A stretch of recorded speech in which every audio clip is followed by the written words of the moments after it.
Hello' guys, কি খবৰ আপোনালোকৰ? ভালনে? ভিডিঅ'টো আৰম্ভণিতে কওঁ আকৌ, কোনেও কিন্তু মোক ছোৱালী টি চাৰ্ট পিন্ধিলোঁ বুলি কমেণ্ট কৰিব নোৱাৰিব। মুন দাদাৰ মোবাইলটো বোলে লেতেৰা হ'ল, পানীত ধুই সেইটো কাৰণে মোক দেখাইছে। মানে দামী মোবাইল কথাই বেলেগ আৰু।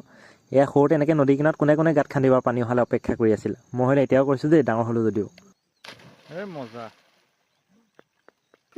কেনেকুৱা লাগিলে শ্বৰ্টটো? এই যে শিকাইছোঁ সিহঁতক, মানে মই শিকাইছোঁ, মোৰ ওচৰত ট্ৰেইনিং লোৱা শিকাইছোঁ। মই কৈ দিওঁ মানে গামোচা পিন্ধি আহিলোঁ, ভাল কাপোৰ পিন্ধি আহিছোঁ, এখন দিগদাৰ। এইফালে ভাল বাৰু নৈ কাষত বহুত দেৰি হ'ল, দেৰিলৈকে থাকিব নালাগে। ডাঙৰ মানুহে কয় বোলে নদী কিনাৰত দেৰিলৈকে থাকিলে ভূতে পায়, সেইটো কাৰণে যাওঁগৈ।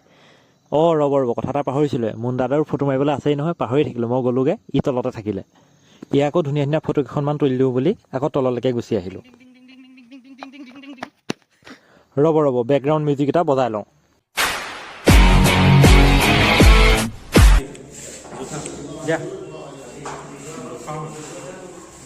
এয়া ই অকলে অকলে